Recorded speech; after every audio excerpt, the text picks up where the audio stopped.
Good job, and let me just add for our citizens who are watching this and for everybody. As we all know, it's been an unbelievable time dealing with COVID, the impact it's had to everyone's life, the community.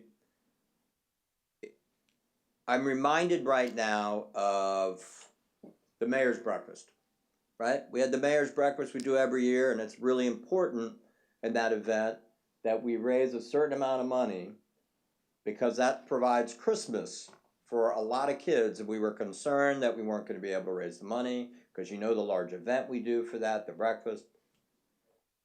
People stepped up and essentially just donated more money to ensure that we hit our financial goal, get us through the year. And so I know that this online event is going to be a fun event and absolutely worth attending and participating in. But what I would ask to our companies, our citizens who normally go to that event, maybe donate quite a bit of money in the auction process, or maybe donate this or do that, or do the same thing. I mean, go out and really do the same thing. Oldsmar Cares has been a critical partner for the city in getting through the worst parts of this pandemic, and they need us as a community to really, really rally for this event. It's very, very important.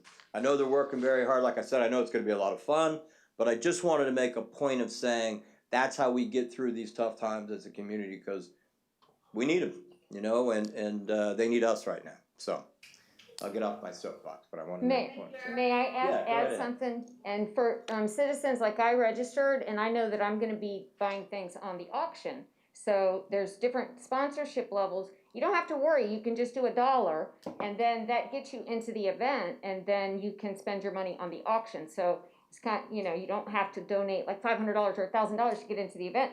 $1. So Right. Yeah. And what do tickets normally cost? I don't remember. Yeah, so they're normally $75, right? So kind of use that as a benchmark coming in. Mm-hmm. You know, we just need that kind of support. We just got to raise money, get through this year, fill up the coffers, because I know that they've helped a lot of people. All right, I'm going to move on. Is there anybody else? One other item. Yes, go ahead. I'm just waving goodbye. Oh, goodbye. Goodbye. Bye, All right, Joe. anybody else on this side of the room? Seeing none, anybody on this side of the room? All right, seeing we're done, I'm going to go ahead and close the citizens open forum.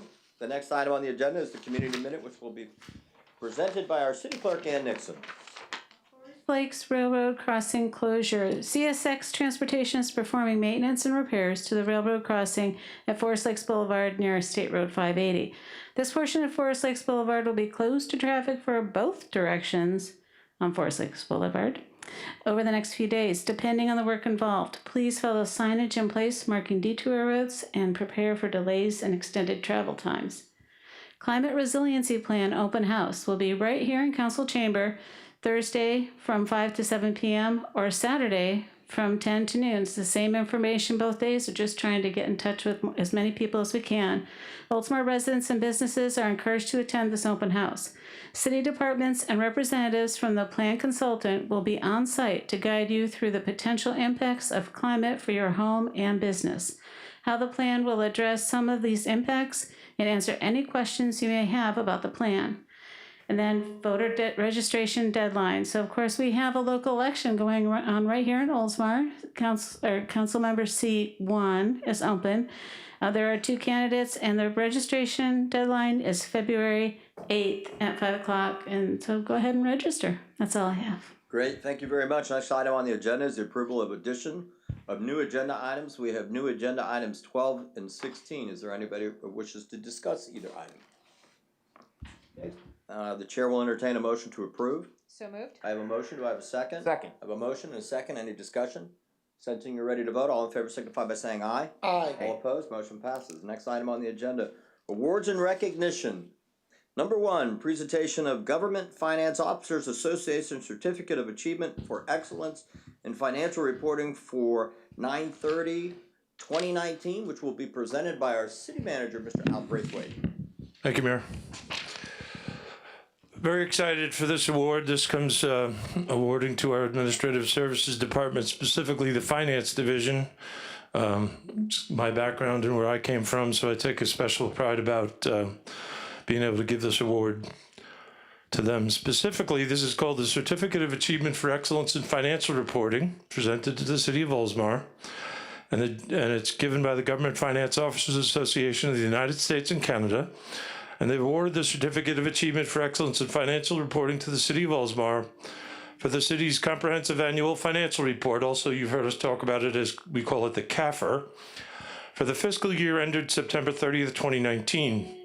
The Certificate of Achievement is the highest form of recognition in the area of governmental accounting and financial reporting, and its attainment represents a significant accomplishment by the government and its management.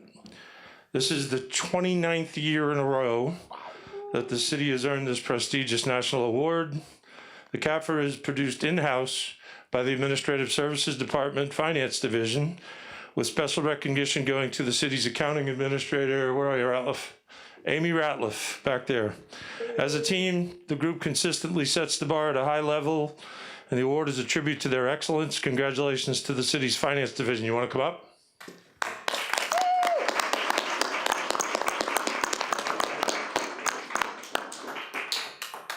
I'd like to present this to the Director of Administrative Services, Cindy Nano, and her staff, and she'll show you that we used to get one of these every year, and GFOA, because they're all finance people, got cheap, so they gave us one now, and we get a button. The button is on the way. Cindy, you want to say anything? Oh. Introduce everybody. Yeah, I want to introduce my staff. Amy Ratliff, she's our accounting administrator. John Dauphiné, he's our management analyst. And Garrett Zieliff, our finance administrator. So we call ourselves, or they call them the dream team. So again, thank you, counsel. Thank you, Al, for giving us the opportunity to apply for this again and get ready to do it again.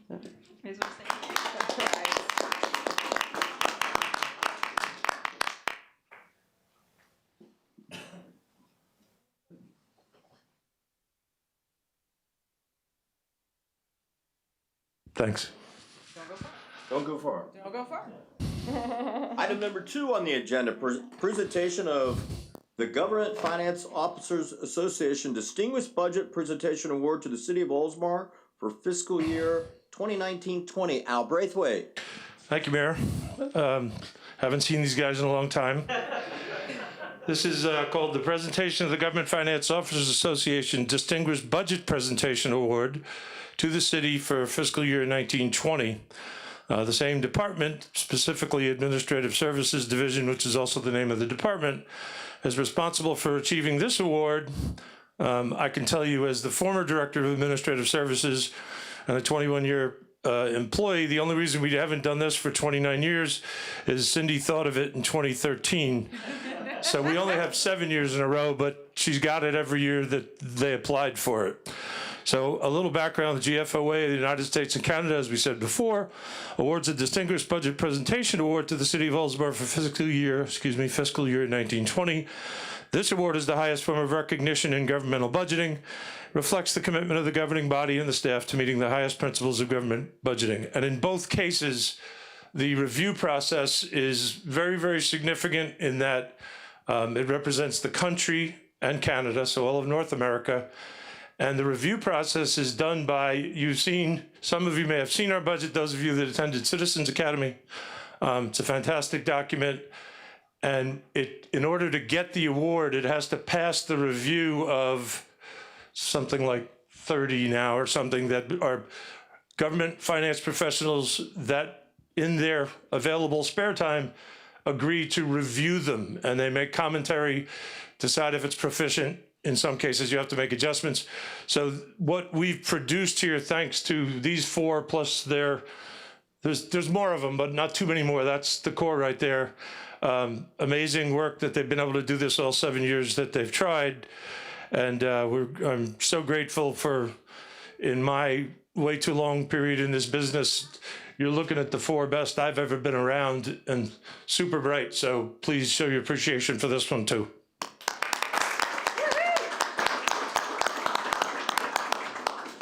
Don't introduce him again. Council, thank you for giving us such a great city. It makes it easy to make it look good. So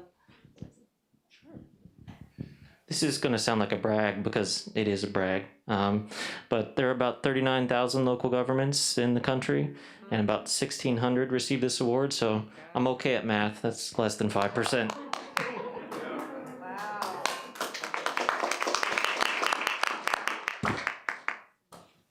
Smile.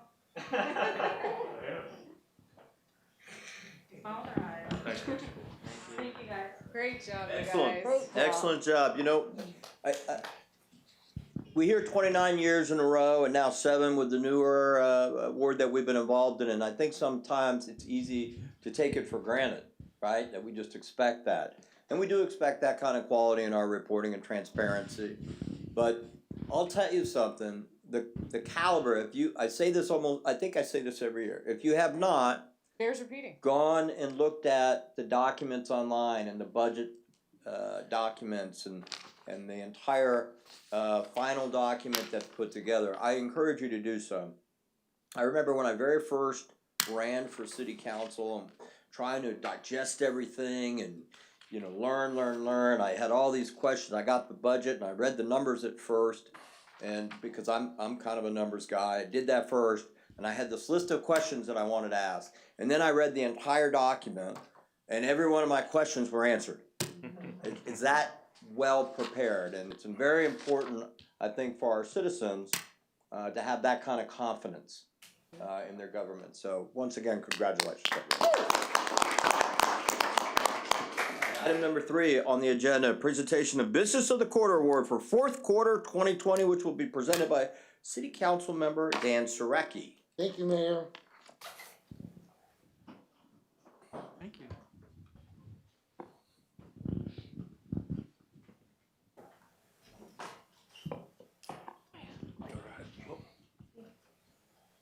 Okay.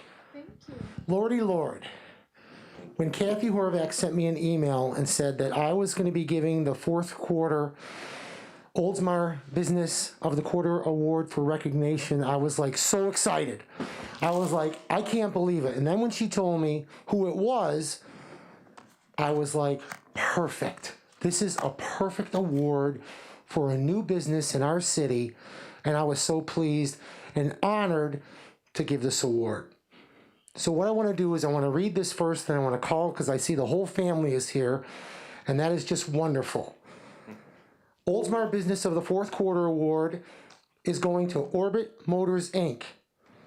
Was formed in April of 2019 by Vic Sherrill and Jason Natasi. Stop.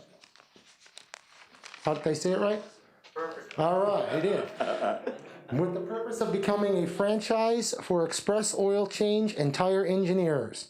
Prior to the formation of Orbit Motors, the Natasis began looking for property in Oldsmar area in late 2016 and purchased their location in October of 2018 and is located at the corner of Commerce Boulevard and Tampa Road, next to the Learning Center, and I believe that's where you take your kids, right, Katie? It is. They broke ground on June 10th. I'm going to take this off. Excuse me. I'll put that back on. They broke ground on June 10th, 2019, and I was there for that groundbreaking, and that was a big, exciting day in the city of Oldsmar. They opened for business on April 9th, 2020, during a pandemic. As a bit of background information on the Natasis, Vic and Cheryl were born and raised in New Orleans area and moved to Florida in 1980. They are alumni of the University of South Florida, both earning their master's degree in electrical engineering, and have worked for defense contractors in Pinellas County for over 20 years. Jason is also an alumni of USF, earning his bachelor's degree in business with a major in marketing. As a student, Jason interned with a nationwide automobile service company, and upon graduation was hired by them. He initially worked managing stores, and after a short time he was able to transition to a marketing position in corporate offices. Jason has over 12 years of experience in the automotive industry, the service industry. Express Oil Change is a member of the Tampa Bay Chamber of Commerce and has supported the annual golf tournament, the Halloween drive-through, the scavenger hunt. Jason also serves on the Holiday Sharing Fund Board. They also try and support local businesses by using their products and services and hope to remain a vital part of the Oldsmar community. And last thing but not least, Express Oil Change and Tire Engineers recently won Best Looking Lube for that beautiful building on Tampa Road. And this is the award for 2020. This is fantastic. And with that, I would love for the whole family to come up, and I would be honored to present the Oldsmar Business of Quarter Award for recognition presented to Express Oil Change and Tire Engineers 2020 fourth quarter. Congratulations.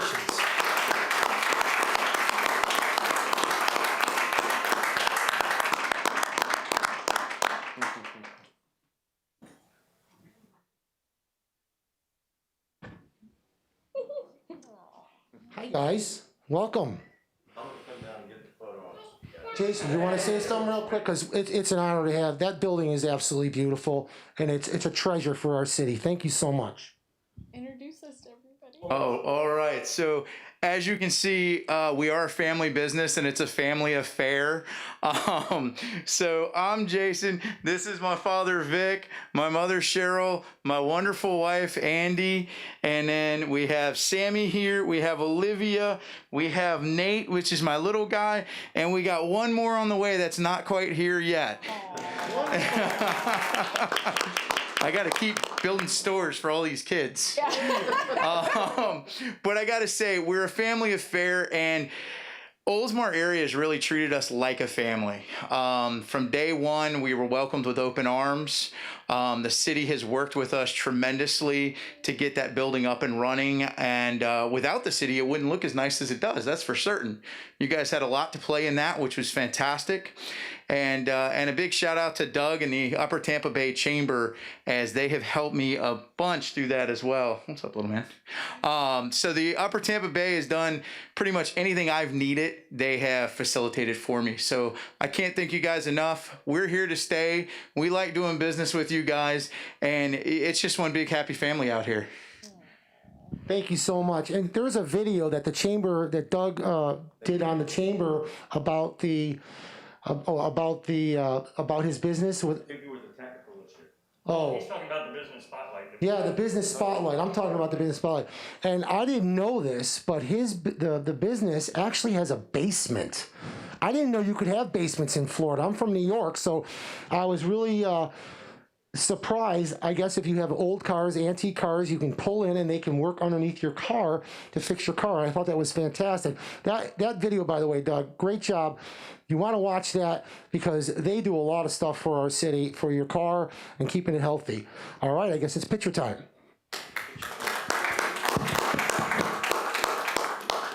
Dan, give him the plaque. Yeah. Somebody. Award. I mean, maybe. Everyone look at me. Hi, Olivia. Thank you guys.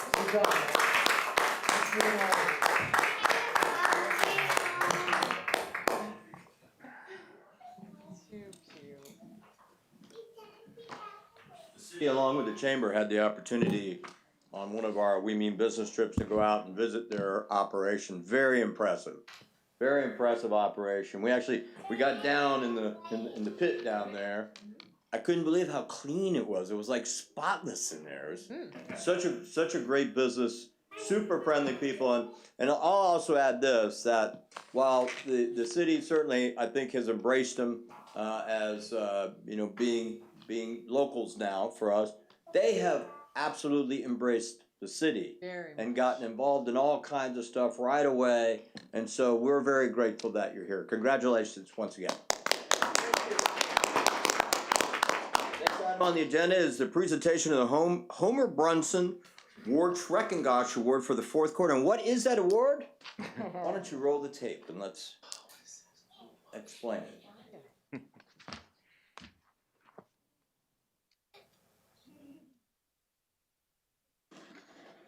The Homer Brunson and Ward Schreckengosch Award was instituted in 1991, and what it was for It was for one of our workers here in the city that was chosen by their peers to win the Ward Schrettengost Homer Brunson Award. And what the award is, it serves two purposes. One, to recognize an outstanding worker here that works for the city of Oldsmar.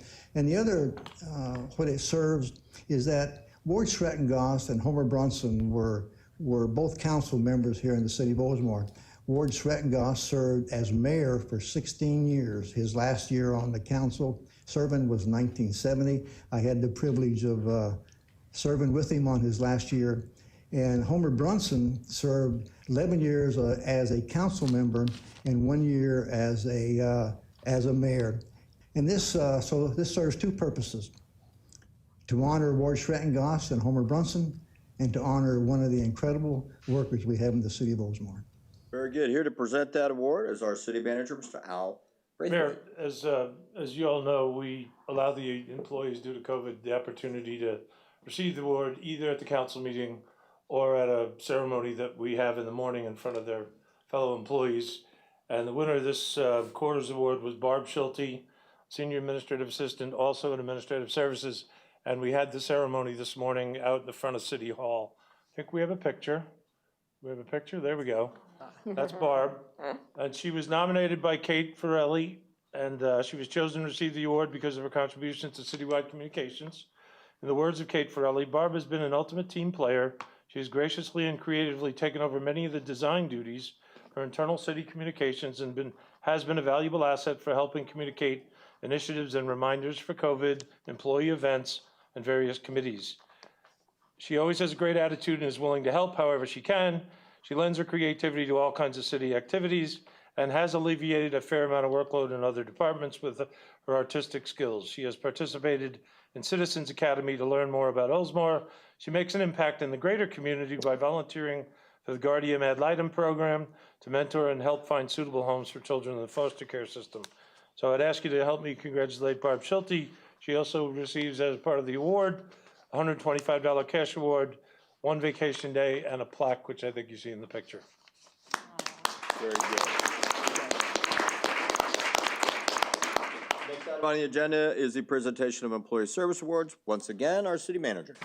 Okay, same deal there. We offer the employees the opportunity to receive it at a council meeting or in front of their fellow employees. And I mentioned this at the last meeting because Don Jenkins, who received his 15-year service award officially today, actually was on the agenda at the last meeting. You might actually remember that picture. Yeah. But today we got that base covered and he accepted it this morning in front of his peers. His 15-year service award was on November 21st, year 2020. He's been with us since 2005. He's a facilities maintenance worker in leisure services. He was previously a heavy equipment operator in parks. Prior to that, an equipment operator in parks. Prior to that, a maintenance operator, which was his original position in streets. I call him the do-it-all team on the facilities maintenance department or division. The kinds of things he gets involved in and responsible for runs the gamut. He is involved in installing pavers, remodeling restrooms, rebuilding pedestrian bridges, repairing trail bridges. He works special events, installs safety nets at the rink, refurbishes the town center fountain, which included the tile work, and he was responsible partially for remodeling the State Street Center. Also responsible for remodeling the new purchasing office, turf renovations at Oldsmar Sports Complex, the back room finished completion at Cypress Rec, cleaning and painting stairwells at city facilities, and nowadays disinfecting the heck out of everything. He's also been a council manager award winner with his teammates on November of 2019 for multiple projects and the quality of work.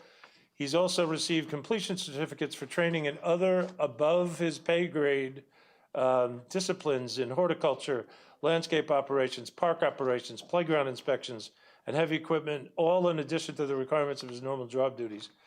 And if you need him, he played Santa Claus for the senior luncheon in 2017. That's a guy that's dedicated to the mission. So we want to congratulate Don for his 15 years. As you can see in the picture, we got that done this morning.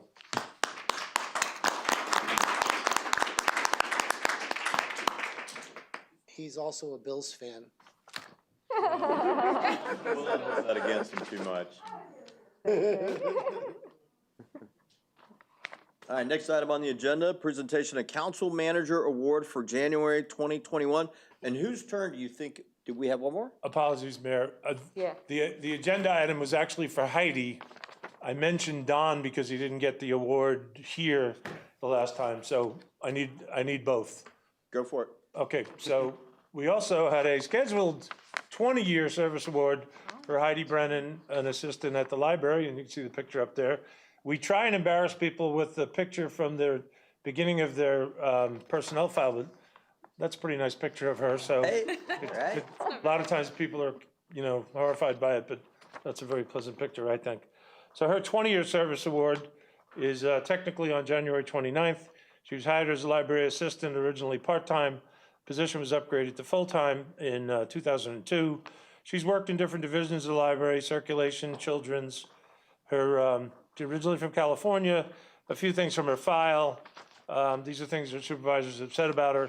Good attendance, team player, always interested in learning, studies up on issues, very positive attitude, joy to work with. She's done it all. She's been an administrative assistant, she's been a customer service rep, a research worker, a library assistant, and all kinds of things. She's very thorough, completes all steps for interlibrary loans, and she makes sure the patrons have what they need. And for 20 years, I think the most significant thing I can say that I remember about her is that, talk about a positive attitude.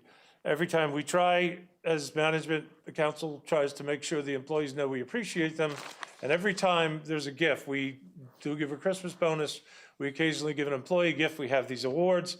And every time, in the entire time I've been here, back when Bruce was manager, anytime the employees received an award, Heidi would write a thank you note to Bruce, and now she writes them to me.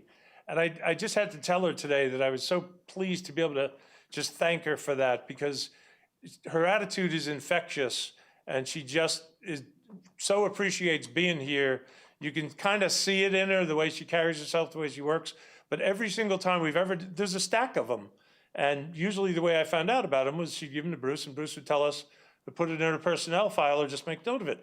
And it's a little thing. It's the same, a little thing to show we appreciate them. She always appreciates us, and I was so happy to be able to thank her for that. Professionally, she's been a library representative on the Employee Action Committee, which means her fellow employees have a lot of faith in her. She's also won the City Manager's Impact Award. She's been a captain of the city's Relay for Life team back in 2012. She's also received the Brunson Schreckengost Award in the past in 2011. She served as the vice president for the Friends of the Oldsmar Library. She's kind of done it all, and I kept going over these things and seeing the same thing. Detail-oriented, great attitude, always positive. What do you need? And I thought this was interesting too. She's always self-critical. When we ask the employees to evaluate themselves before we do their evaluation, and on her evaluation, she was always so humble, like she had a bunch of things that she knew she needed to work on. I thought that was wonderful. So my conclusion was that we can't have enough Heidi Brennans. We want to congratulate Heidi for her 20 years and hope she's around for another 20. Indeed. Are you ready for the next agenda item? Sorry, Mayor. Okay. Next item on the agenda, presentation of council manager award for January 2021. Al Braithwaite. Okay, so the council manager award, as you know, is kind of rotated, and this month was my turn. So I like to give it to an employee or employees, especially recently, that I like the thought of wanted to recognize those that don't generally get a lot of recognition.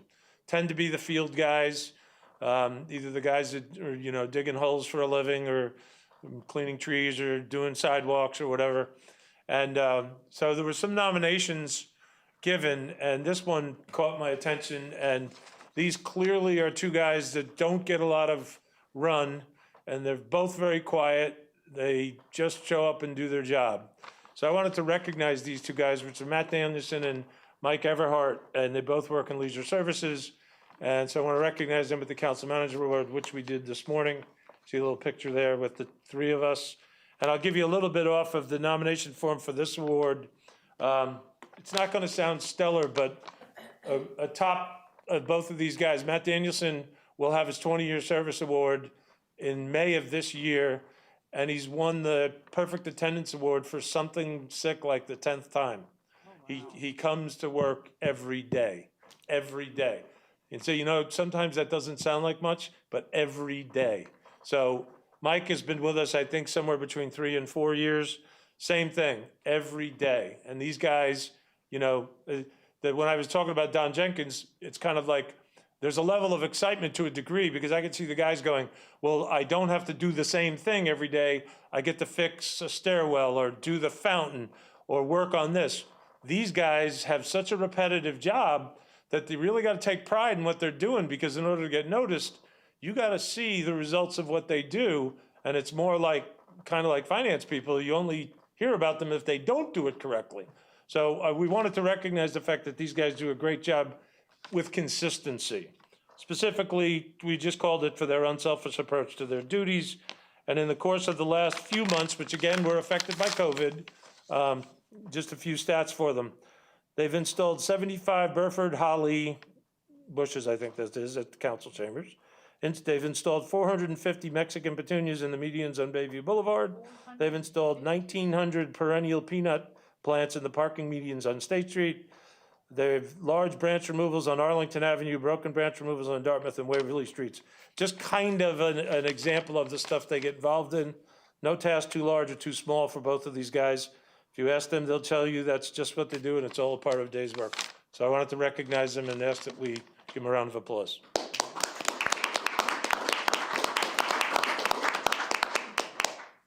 Thank you, sir. Very well deserved. And our grounds, I don't know if that's the right way to put it, but it does look good.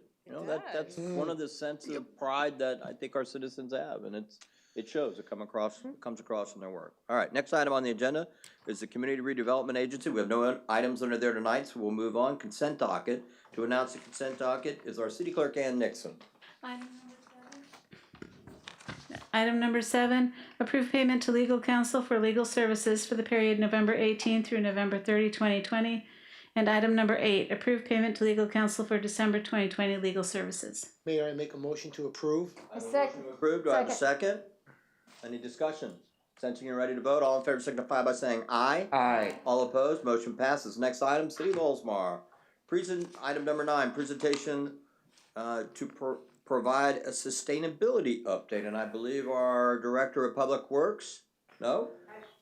Ashley, okay, Ashley, I had asked that earlier. Even better. Even better. Well, no offense. No offense, Sam, but let's get to the real deal here, right? How are you tonight? Good, how are you guys? Good, good. Hoping this works, the clicker, we'll see. All right, so for those of you that don't know me, I'm Ashley Painter. I'm the Sustainability Coordinator for the city. Been here for about a couple years, and it's been about a year since we've done an update on what our program is doing. So I wanted to kind of give you guys an idea of where we've been and where we're going. Oh, that went really fast. There we go. So just a little recap of the 2019-2020 year. We had 3 main goals in this year: education and outreach, tracking, and planning. For our education and outreach, with it being a very challenging year to do outreach and workshops and things, we actually did pretty good. We ended up with 15 presentations and community outreach events.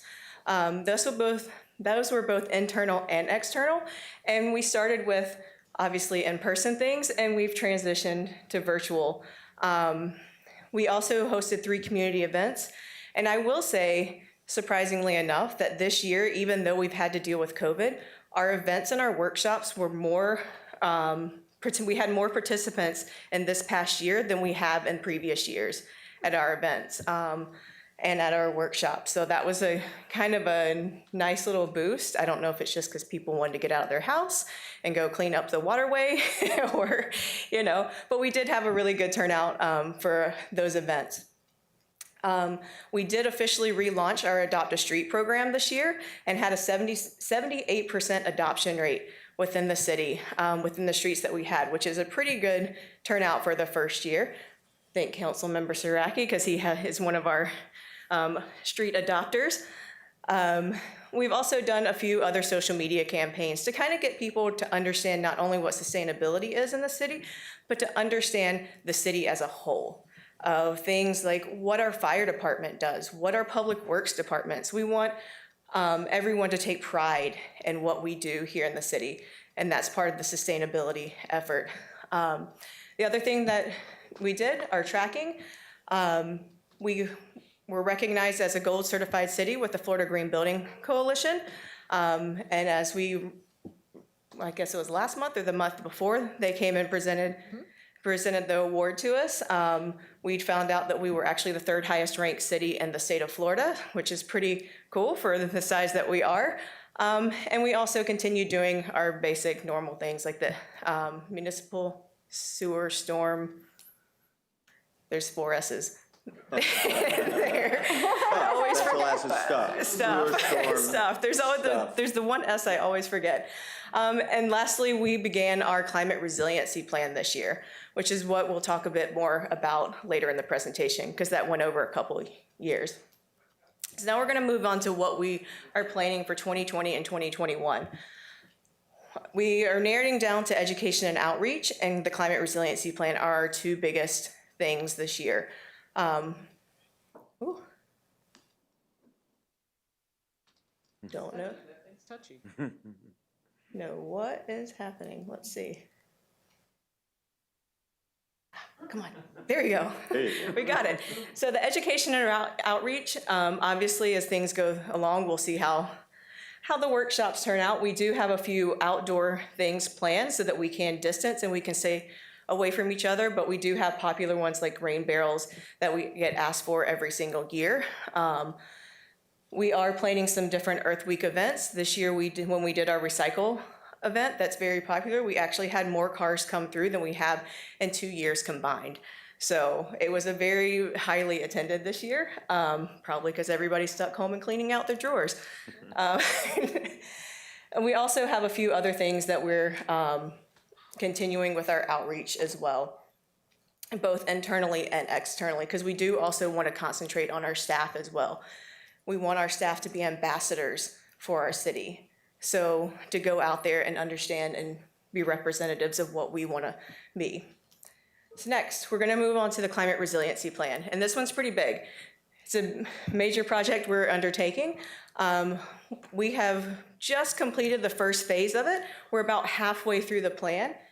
Our first phase, what we went through is we evaluated what the climate risks are to the city, what will affect us here.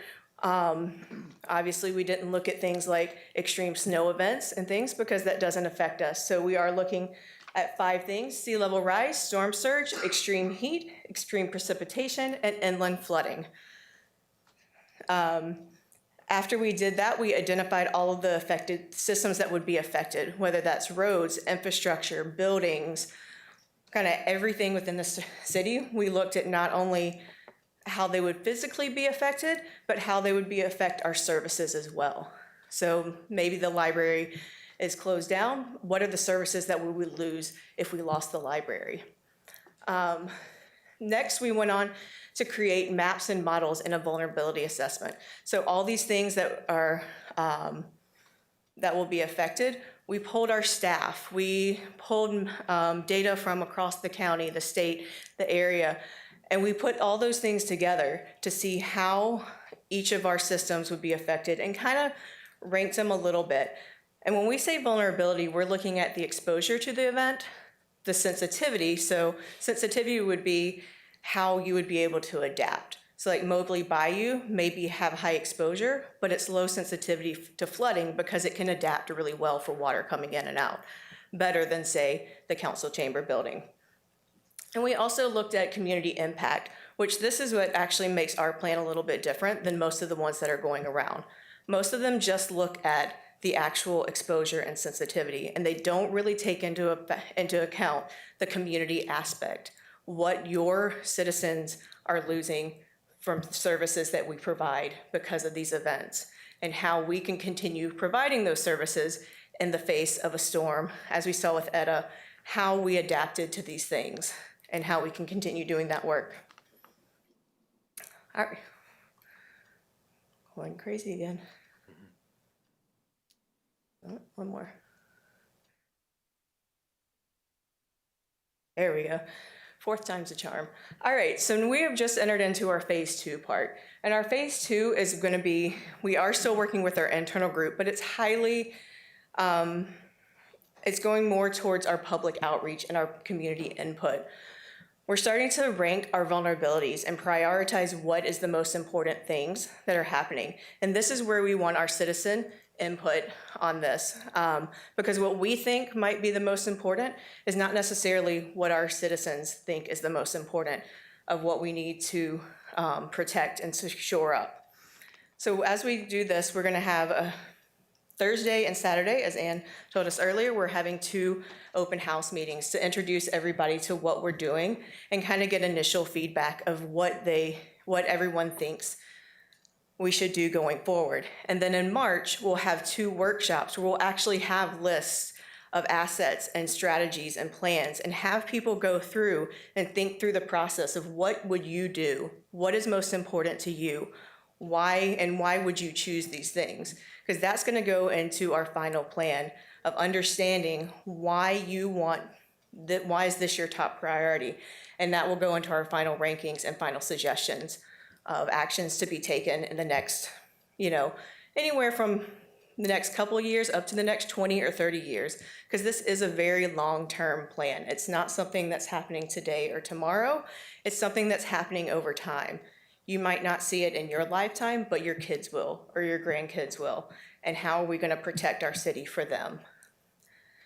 All right. Almost there. All right. So in addition to our plan in general, we were actually able to able to secure grant funding from the Florida Department of Environmental Protection's Resilient Coastlines program to add alternatives to our plan. So what this does is it gives us extra funding to update our comprehensive plan, the coastal element, to the Florida statute peril of flood. And this just gets us back into all of our compliance with all of the state statutes. This is something that's been rolling through, and when we do updates, when cities do updates to their comp plans, they're expected to add this in. So this will give us that little bump to get it done. We're also going to be updating our community rating system. And the community rating system are things that we do as a city to help our citizens save money on flood insurance. It's the ways that we mitigate flood and help protect our properties and our citizens' properties from flood, help them save in the long run. Right now, we're at a 6, which saves our citizens that are in the special flood hazard area about 20% on their flood insurance, and 5% if you're outside the special flood hazard area. And we're finding with the FEMA flood maps, the new ones that are coming out and should be adopted this year, that a lot more of our city is being included into that special flood hazard area than was before. So this will be a good way to help those that are going to have to increase and have a significant increase to their flood insurance, save at least a little bit off of that increase. And lastly, with our grant, we are doing more community outreach. We had some already planned, but we're bumping it up by doing more digital presentations and education materials. And also, instead of doing 2 outreach events, we're doing 4. And that's just so we can reach more people and get more input from our community. So speaking of some of the digital things that we're doing, we'll see if this plays. This is a short video of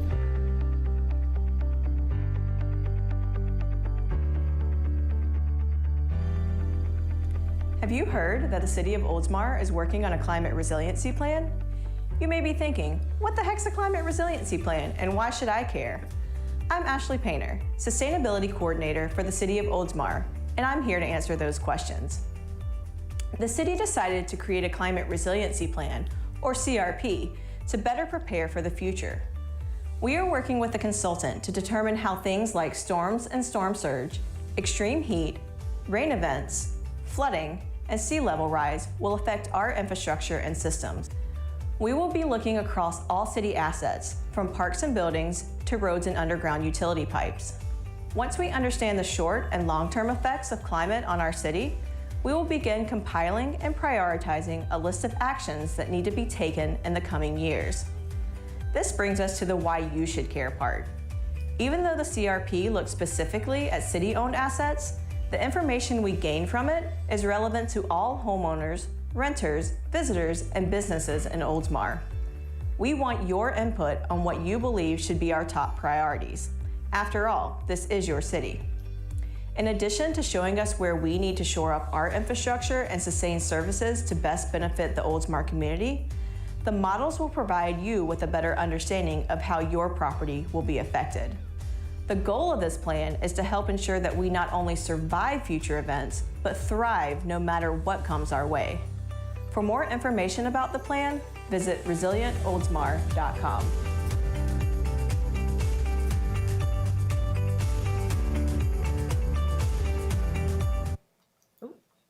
All right. Very good. that's what we- Nice job. Anybody have any questions? Can we get a copy of that presentation? Was my question? Any questions? You have a question? I just want to, Councilmember? sure, thank you, Mayor. I just want to say, that was a great presentation, and you are doing a fantastic job for our city. I mean that. Congratulations, you're doing a great job. But I wanted to mention one thing. As I send you those pictures of my orange Home Depot bucket full of those beer cans, I don't know who that guy is. I'm trying to track him down, but I keep Oak Leaf Street clean, and this guy, somebody is throwing these pounder beer cans out every single day. Oh my. And I don't know who it is, but I'm gonna find him. Thank you. You Great sleuthed job. it out. Where's Beavis live? Never mind. Oh, he's not here. That makes it no fun. That makes it no fun. He's not here. Anybody else have any other questions? No, I did have a couple questions. Okay. As part of the plan, I mean, when I look at this plan, and I remember the process we went through in approving the expenditure for it and the guarantee we got from the director at that time. On the value of it, and so I see it, just so you know that. But I kind of look at this as if our emergency operations plan is short-term, where do we protect the assets from the surge? This is after, right? Which makes a lot of sense. You mentioned part of the information that we hope to develop to benefit the homeowners in particular. Is it going to become so granular in the sense of like almost a mitigation plan or things for them to be able to do? It will in part. We are concentrating more obviously on the city assets, but when you see the maps, you'll see they're not specifically for an asset. You'll see it might be RE Olds, but that's affecting all of Shore Drive. Some of the things that we are proposing for ourselves could be used for the city as well. It could be in the future we do a more homeowner-based suggestions, but things like raising your electrical boxes up high enough, and that sometimes is all you really need. Yes, you might get some water that comes in, but floors can be clean. But if your electrical system goes, that's a whole lot different than cleaning a floor or replacing a little drywall. So it's some of the things that we will be suggesting can be used by the homeowners, but it's not, I won't say it'll be specifically for them. It'd probably be businesses will probably, because they're similar sized buildings and things like that, in operations, they might find the actions that we take to be more in line with things that a larger company or business would do. Got it. And in part, I asked that question because I do recall when we were forced to implement some of the new rules regarding outdoor canopies, I guess they were, like covering driveways and that type of stuff. And some might recall we had a lot of them in the city, and we suddenly said, can't have them anymore. Unless they meet a certain qualification and they're anchored, and I mean it was a pretty big, the citizens showed up with tar and feather that night. I remember because they were not happy. And the truth is, that is a small mitigation step that we required. That in fact, as strict as Oldsmar is, it's one of the reasons why we have a rating of a 6 because we actually stick to the rules. And I mentioned that in part thinking about what's coming. Because we've talked about it from time to time, and I hate to say it, but it's true, and that is the stricter flood plains that are coming from FEMA, they have the risk of impacting property values in a negative way, in part, and this is my personal opinion, not because there's historical data that says we're going to have another storm, because we haven't, right? Unlike insurance, you do it based on history. They do it on probability, but because of the impact to insurance costs. Yes. And so if there are ways that we can come up with to further mitigate risk so that we get to a 7, it might help offset the additional expense that's coming to our property owners on their homeowners insurance. And that would be a wonderful end game as part of this plan.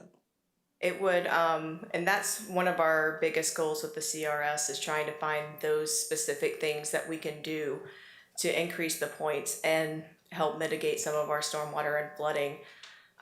Just a kind of an anecdote is that we were meeting with the Leisure Services Department and going over the different parks. And we pulled up, they mentioned that with Etta that the storm surge at, my brain totally just went blank of what the park name is. Ariel's Park? No, Was it Veterans or Sheffield? Sheffield. That's the at Sheffield was higher than they expected, but then we pulled up the map for that, the projected map for a 25-year storm, which is what Etta would be, and the storm surge line was almost exactly the line that they showed that actually happened. So we are seeing that these things are predictive, and they are pretty spot on to what's being predicted. Well, sadly, the mayor can attest to part of that because we got to see that firsthand, and I've lived in that house through some hurricanes that have come by. That by far was the worst water event we've had over there. Yes. So anyhow, listen, one last comment. I am not at all surprised at the increase in participation, and it's not because people are stuck at home and they want to get out. It's because of the amount of work that you are putting into this, and it's making a big difference. So congratulations. Good job. Good job. Thank you. Agenda item number 10, City Attorney. Thank you. This is item number 10. It's a public hearing for the first reading of ordinance 2021-01. I'll read it by title only. Ordinance 2021-01, an ordinance of the City of Oldsmar, Florida, amending portions of Chapter 70 of the Code of Ordinances of the City of Oldsmar to provide for the definitions of hazardous waste, pharmaceutical, healthcare facility, pharmaceutical, and a reverse distributor, to provide for the prohibition of any hazardous waste pharmaceuticals from healthcare facilities and reverse distributors to be added to any water reclamation facility, to provide requirements for dental facilities that remove or replace amalgam fillings in pretreatment process, and providing for an effective date of this ordinance. That was a reading of ordinance 2021-01 by title only. All right, do I have a motion to approve? So moved. So move the vice mayor. Do I have a second? No, not the vice mayor. No, she made the. I'll do a Second. second. Second, well, I'm gonna let second by Councilmember Norris. Yeah. City manager, do we have any remarks? No, sir. Do we have any presentation from staff? No, sir. At this time, I'll open the public hearing to any comments from the public. Seeing that there's none, at this time, I'm going to close the public hearing. Council discussion. Any discussion? I would like, I have, Now I did it. See? Councilmember Norris. thank you, Mayor. I was hoping that Nan would explain a few things, because it seems like the main thing that's different is the amalgam, and, Felicia looked it up for me and said that there were 7 to 10 dentists, but the other one is about, if you look on page 39, all the different healthcare facilities and the pharmaceuticals and stuff like that. So I wasn't sure what had been changed, because it's not indicated, like, this is the new ordinance. I don't know what, I didn't compare it to the other one. I should have. So is your question, what's been changed? What's been changed, and what is I understand the amalgam, I understand that, but what's the aspect of the other one, the healthcare facilities, the pharmaceuticals, that kind of thing? I did go through and highlight mine. I'm Nan Bennett, Public Works Director. So there were no specific changes in a little bit of section 1 that's on page 36 of 154. No changes on page 37 or 38 of 154.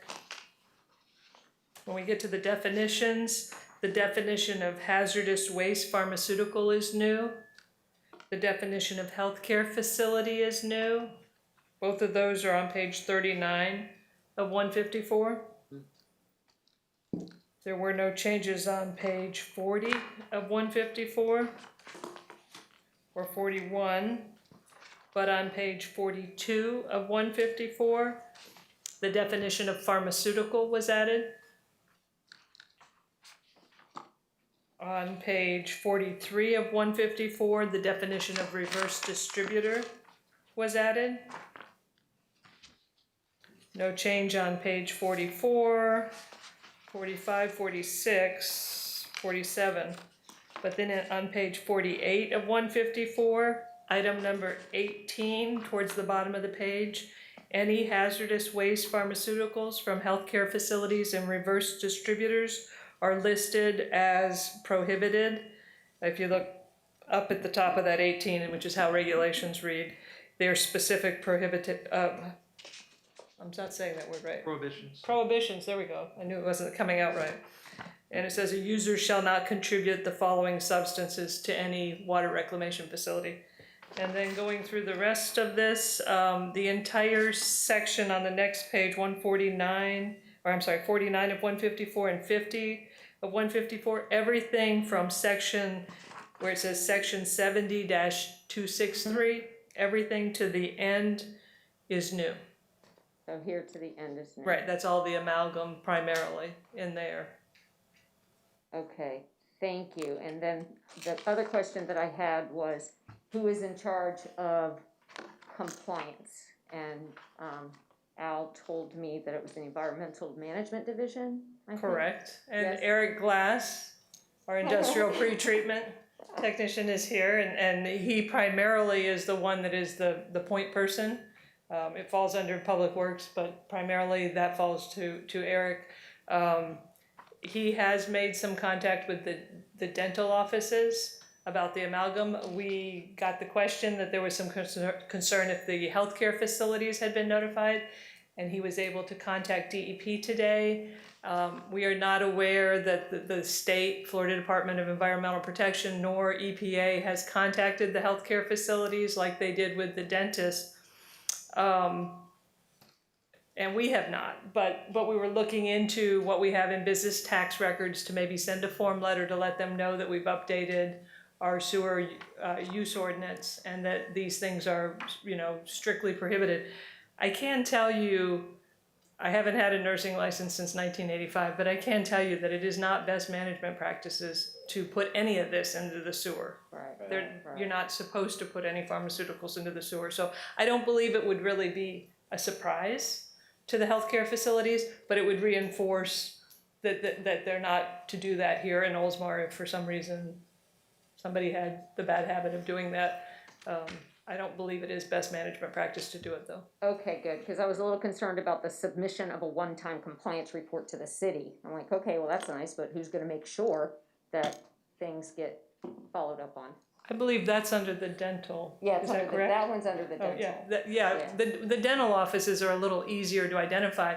Under the healthcare facilities, Right, it's every doctor's office, every pharmacy, every nursing home, we don't have hospitals, but if we had a hospital, it's a much wider net to catch every healthcare Well, facility. we have a nursing home which has similar issues, I'm sure, or potential issues, so. Well, I think Alright. this is good for the citizens to know that we're on top, that you guys are on top of this, so. We have, are you done? More I'm done. questions? I have one. Has Eric found anything in our water? Has any of this come up recently? I mean, have we actually found something? I wouldn't say thankfully, no, we don't. Here, you wanna- test for it. Eric, if you could come to the podium, please. Come up, introduce yourself. Introduce yourself. Hi, Eric Glass, Environmental Management Division. Thankfully, we do have to test annually and we report to the state. We do not have any current issues with any pharmaceuticals or mercury. Just these are things that are changing, they need to be done, and we're getting it in stone now. Perfect, thank you. Councilmember. Mayor. I'm good. Just one question, Nan. Thank you, Mayor.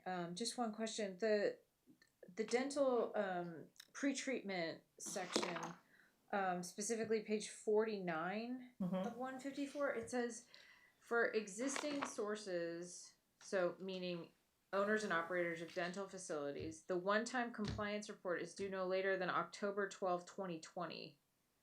So was this drafted like before? Is it going to be retroactive? What the report due date?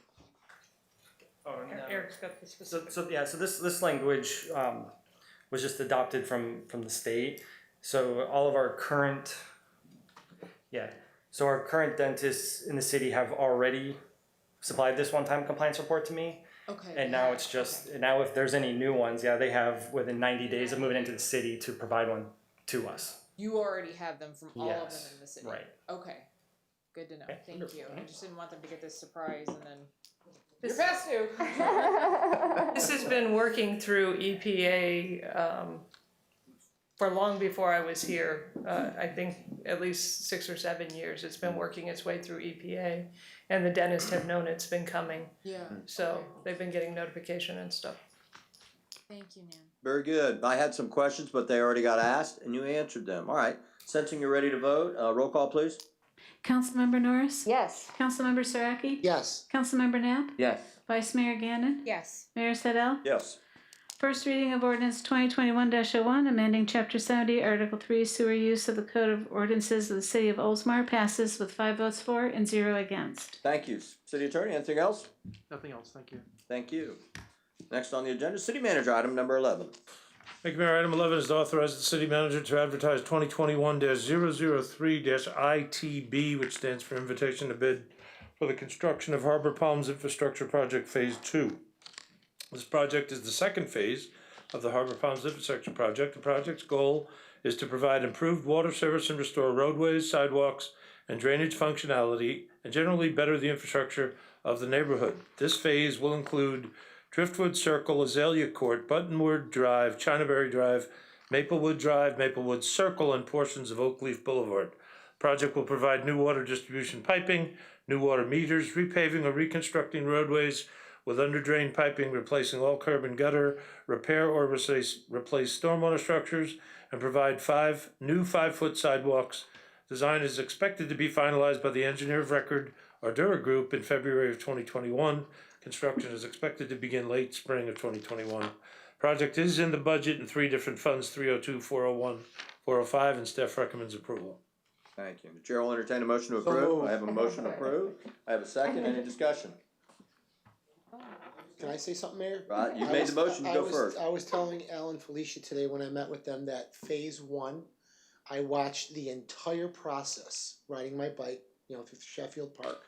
I watched the entire process be done from the start to the finish, and they did an incredible job from right to the end with the lines on the street.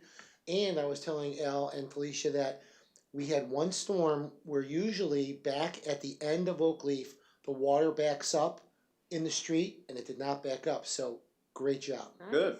Nice. Good. Anything else?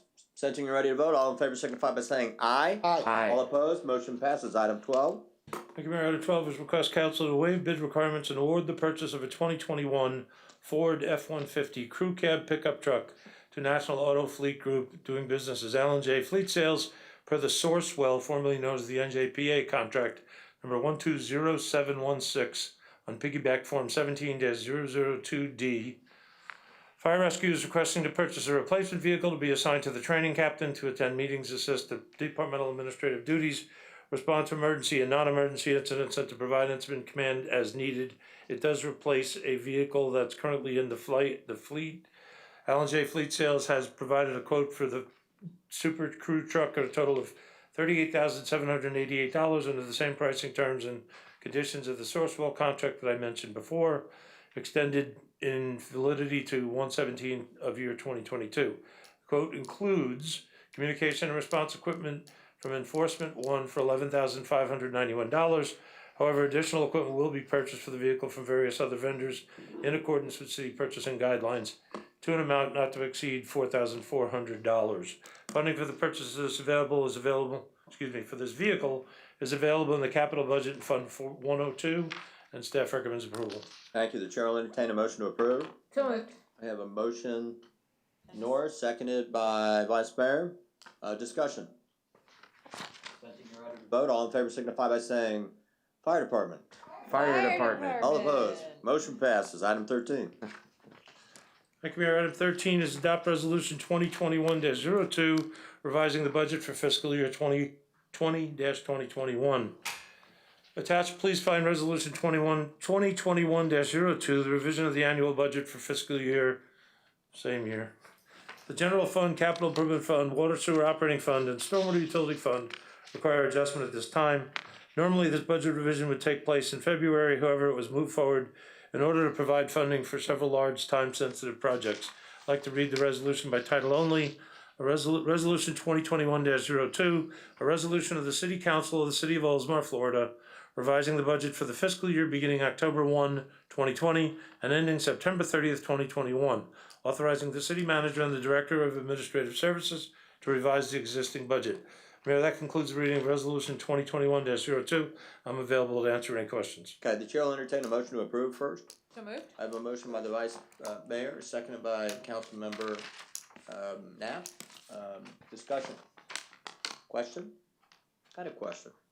Actually for the clerk's office, and that is, I see that one of the adjustments is $6,500 for the elections. Is that an unknown additional cost that we didn't already have in the budget? Just curious.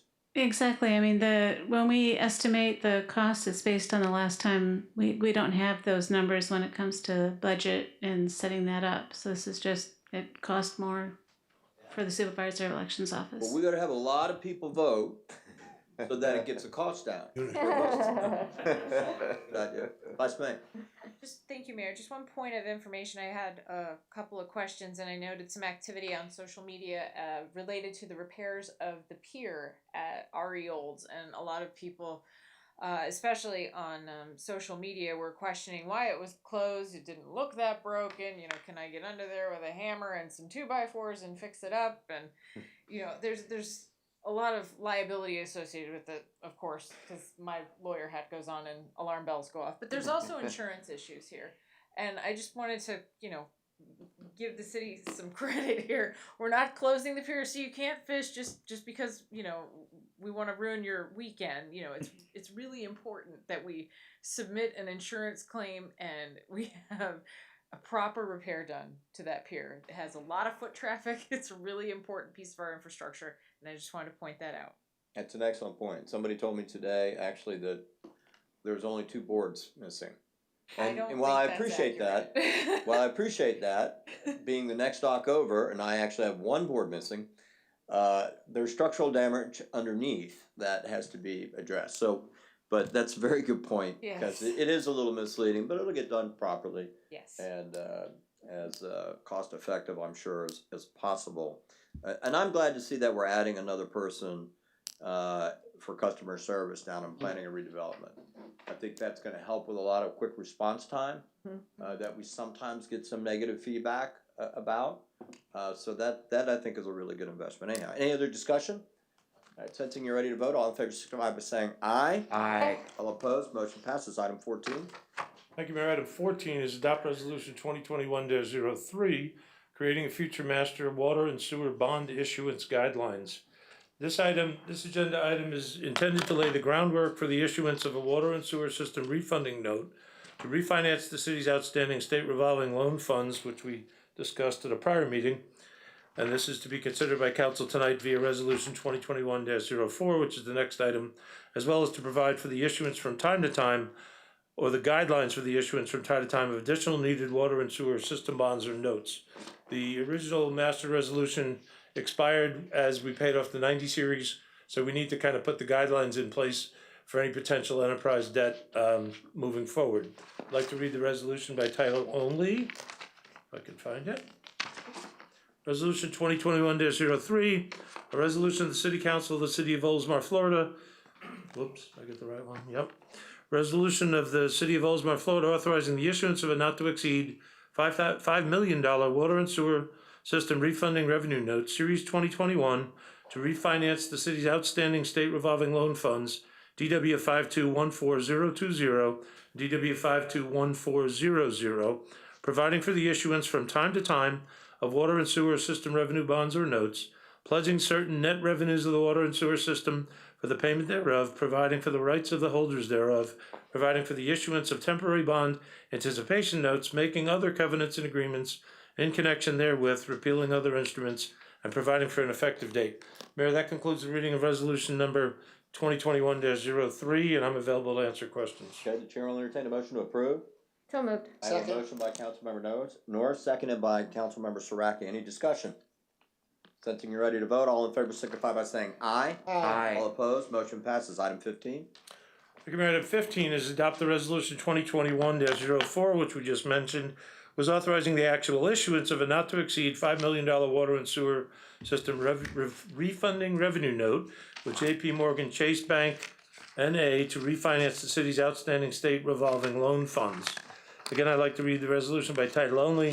Resolution 2021-04, a resolution of the City Council of the City of Oldsmar, Florida, supplementing a resolution adopted on the date hereof, authorizing the issuance of a not to exceed $5 million water and sewer system refunding revenue note, Series 2021, for the purpose of refinancing the city's outstanding state revolving loan funds, DW 5214020 and DW 5214000, fixing certain terms and details of such note, authorizing the private negotiated sale of such note to JP Morgan Chase Bank N.A. pursuant to the terms and conditions described herein, making such determinations as are required to afford such note bank qualified status, designating a paying agent and registrar, authorizing other required actions, making other covenants and agreements in connection therewith, repealing other instruments, and providing for an effective date.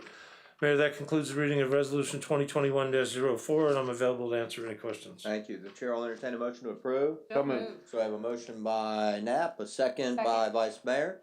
A discussion. No? Any comments, Vice Mayor? Only to thank and congratulate yet again the administrative services team, Cindy and the finance staff for coming up with this, saving the city money, brilliant, taking advantage of a crazy situation. Great job, you guys. Thank you. Excellent. Any other comments? Well, just ditto, and this is a perfect example of why you keep winning awards. That's a good point. For those who don't know, because of the conditions of the market, it's enabled us to refinance at a lower interest rate, which over the life of the loan will save nearly $250,000. In addition to that, it also removes some of the restrictions, specifically pledging future revenues. And so it has some huge significance to it. So outstanding job. Any other comments? Sensing you're ready to vote, all in favor signify by saying aye. Aye. All opposed, motion passes. City Manager, got anything else? That's it, sir. Thank you. Outstanding. City Clerk. Go Pack, go. No, go Bucks, go Bucks. I'm gonna go Bucks. Gotta get the camera on her. Got the hat on too. 30-second delay, right? Wish everybody luck on Sunday, because we'll all come out a winner somehow. Ah, there you go. All right. I was gonna say when you had nothing under you that it was the best report of the night, but you said the Pack, go Pack. I messed it up. can't do it. She's from there. You gotta give her a break on that one. All right. City Council, item 16, schedule work session for economic development ordinance review recommendations. It's a new agenda item, and I believe that we have some dates circulated. And it sounded like, I don't know if there was a consensus that the city manager might share. Well, most everybody was pretty flexible. I believe Councilmember Knapp would have a problem with February 11th, and Vice Mayor would prefer the Tuesday, January 26th, but there was nobody that basically said they couldn't make anyone with the exception of Councilmember Knapp on the one. So we have some options, and as Tom mentioned, Tom has a scheduling conflict for any other than February 3rd. So, and just for a point of reference, did we have discussion with Prime Group? Yes. And they felt that they could make a February 3rd meeting? I did not give them the dates because I didn't know what would work for us, but we told them the date range, and they said they'll do the best they can do with whatever we give them. Okay, and so just as a reminder, I mean, we've got the ordinance review committee items that we will also address at that meeting. But in addition to that, it is an opportunity for us to hear from those who are participating and proposing development work here for us to see what they're proposing. It's a listening tour, for lack of a better word. Let them present. We're not going to be doing any kind of ranking or preference. We've already said as it relates to the hotel, assuming that they're presenting the same thing, but it's an opportunity to give them some feedback because we really haven't had that opportunity with the folks who are working right now. And so that's really the goal of that. So I would propose that since Tom can make it on the 3rd, that we look to February 3rd. Does anybody have any conflict with that? Nope. February 3rd, good? All right, we'll leave it there. Next item on the agenda is approval of the tentative, item number 17, approval of the tentative agenda for February 2nd, 2021. Is there anybody who wishes to pull anything from the tentative agenda? Okay, the chair will entertain a motion to approve the tentative agenda as presented. So moved. I have a motion from the vice mayor. Do I have a second? Second. Second Knapp. Sorry, you're in the show enough. All right, any discussion? Sensing you're ready to vote, all in favor signify by saying aye. Aye. All opposed? Motion passes. City council comments. All right, I'm gonna start with the vice mayor. Thank you, Mayor. A couple of things I appreciated at the beginning of the meeting that you took a moment to remember Renee Taggart. That was something that I wanted to mention tonight. She was the face that a lot of folks saw when dealing with the city of Oldsmar down in the permitting department, and she had more comment cards.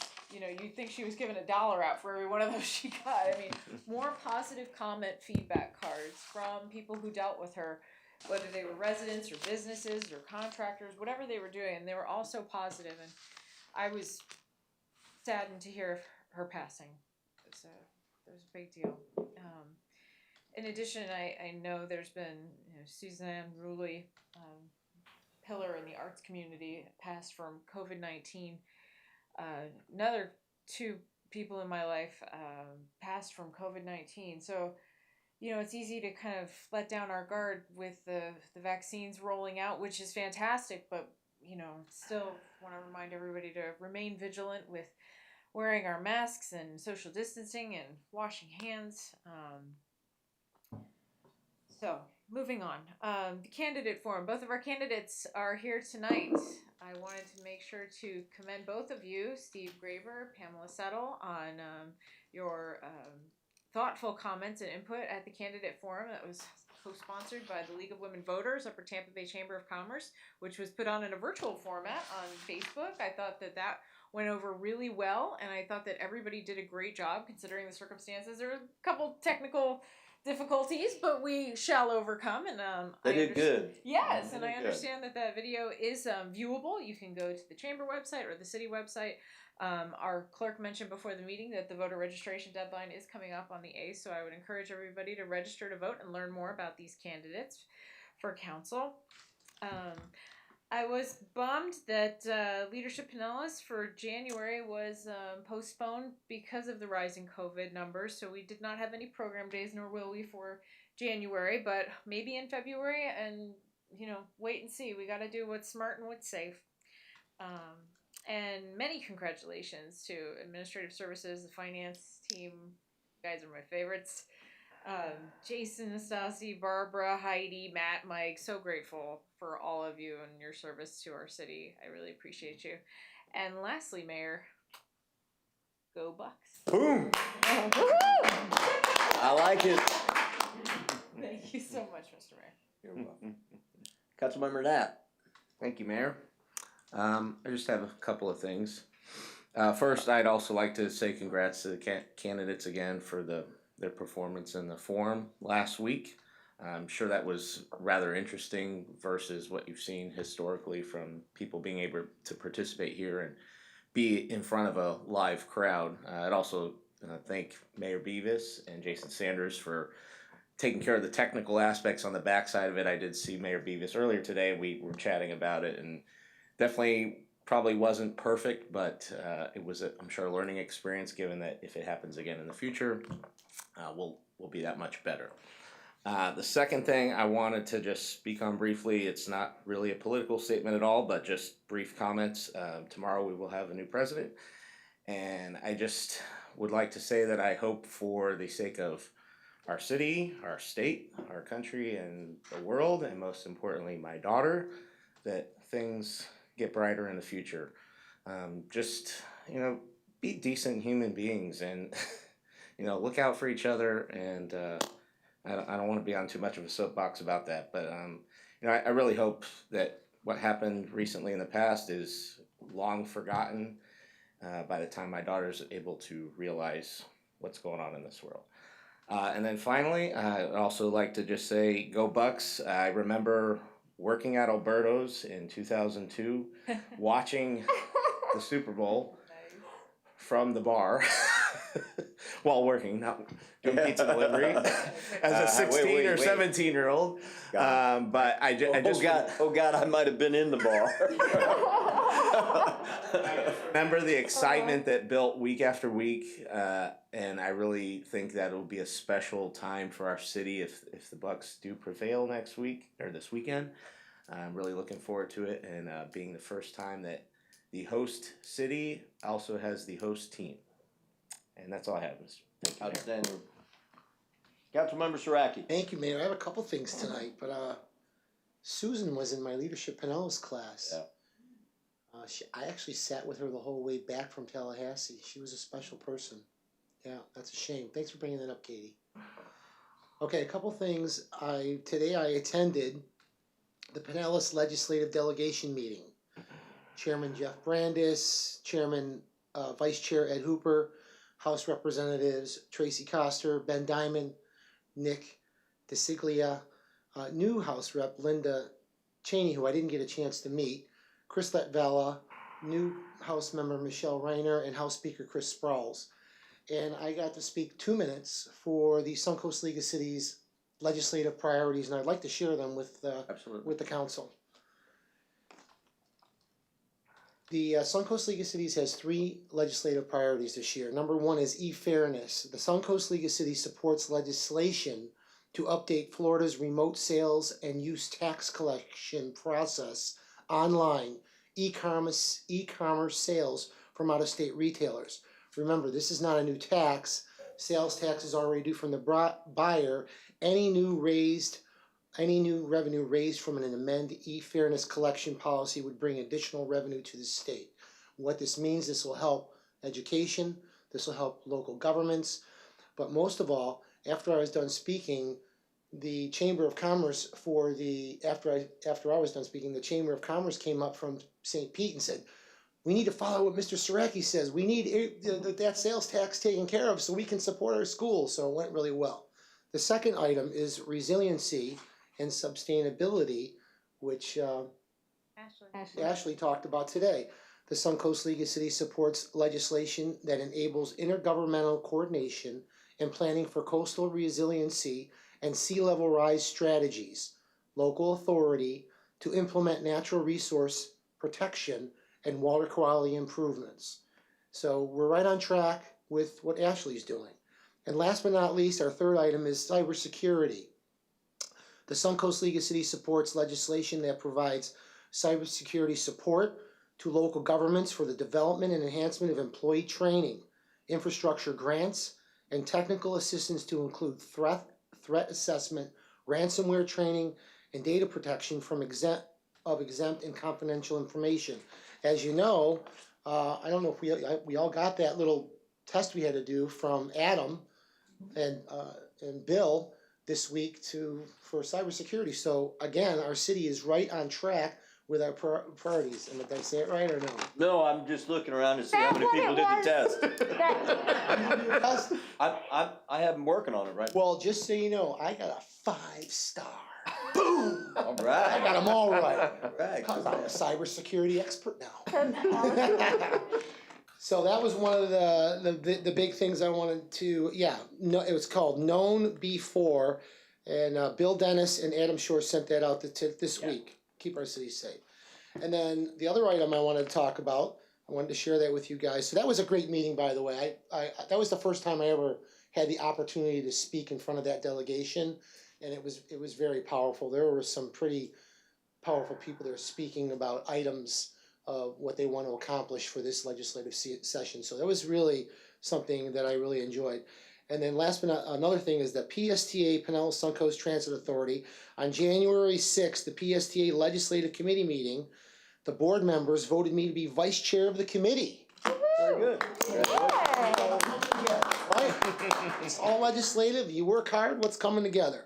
And the last but not least, I have to say, go Bucks. Okay, gotta do that first. Yeah, go Bucks, because when the Bucks made the playoffs, when they got in, the first thing I started yelling was, Bucks, Bills, Super Bowl. Bucks, Bills, Super Bowl. That's what's gonna happen, and we're going to the Super Bowl with the Bucks, and I'm going to the game. Very good. Very good. Thank you, Mayor. You're welcome. You're welcome. Councilmember North. Well, going last, I tell you, a lot's been covered. So, of course, congratulations to Administrative Services. Our candidates did a great job. I wanted to also offer, my prayers to the family of Renee. And there's two different ways that you can put a nice thing on, words of comfort for her family. You could either do it on legacy.com or the actual funeral home, and you can plant trees in their name. So that's kind of nice in lieu of flowers. That's what I did, planted trees. Well, I didn't plant them, but so it's, we lost a member of the Oldsmar family. We're such a small town. Our employees are our family. So I wanted to say that. So let's see, everything's been covered. The scam test, I thought it was a scam. Well, I sent mine to Adam and said, did you send this? I know, I thought it was a phishing scam, so I didn't click on it. So does that mean I passed the test? No. It means I failed the test. I did the same thing with Ann. Yeah. You guys Okay, so it wasn't spam. Program. No. Okay, I'll take the test. And I don't want to get into anything about what's going on in this country either. It's heartbreaking what has occurred in our nation's capital, and I just want to continue to vow to live my life the way that I've always lived my life, and that is focusing on what unites us, not what divides us, because we're all God's children, and we all might have different opinions, but we all still can unite on what we agree upon. So, yeah, that's all I'm going to say about that. Okay, so the Buccaneers. I'm going to end on the Buccaneers because you guys know I'm a huge Buccaneers fan. I've had season tickets since 1980. This is going to date me. I was just telling Katie this story. It's going to date me, but I don't care. I was in junior high. That's what middle school used to be called back in the day. And I went to Buchanan Junior High, and that's when the Bucks came to town. And our mascot was called the Buccaneers. And the city of Tampa did a citywide contest to name the new team. Well, of course, we all wrote in Buccaneers. So, of course, we all thought, and still to this day think, that we named the Buccaneers. That's great story. If you ever go down Bears Avenue, you'll see Buchanan Junior High, right before Florida or Nebraska or whatever, and it's the Buchanan Buccaneers. So anyhow, so I've been a lifelong fan. I was at the Super Bowl. In fact, I have a little pin from the San Diego Police Department because we went to visit the police officers and they gave us this little pin. And I have so many pins and so many shirts and so many everything. I just had to figure out what I was going to wear. And I did go to the Super Bowl. So, it was the best day of my life. I know that's horrible because I do have kids. I do have my sons from other mothers, and while I was at the Super Bowl, we were like, this is the best day of my life. Okay, that's terrible because I don't have kids, but I do. They go, we have kids and it's the best day of our lives. So that's how diehard of a fan I am. So Mayor, thank you for the hat. Mm-hmm. And yes, I think that mine and Dan's dream is to have a Bills-Bucks Super Bowl, and we won't go any further as far as who's going to win that. But anyhow, so go Bucks, and thank you all. Very good. I do have a few items. First, my condolences to Renee's family. It's a horrible loss. She was way too young, and she was very well respected and admired by a lot of folks who work with her and by our citizens. And so it's just tragic. I do want to also take just a quick moment to congratulate the chamber and the candidates for the job they did on the candidates forum. I thought they both did a good job, and I would encourage everyone to go watch it if you haven't seen it and you're making up your mind. It's a good way to get some feel for them, and then you can send them questions individually if you'd like. I mean, it take part of the process, but they're both working very hard. So props, good job. Good job. I'm not going to talk about that. Just a couple of things. Just a reminder to our businesses who've been impacted by COVID-19.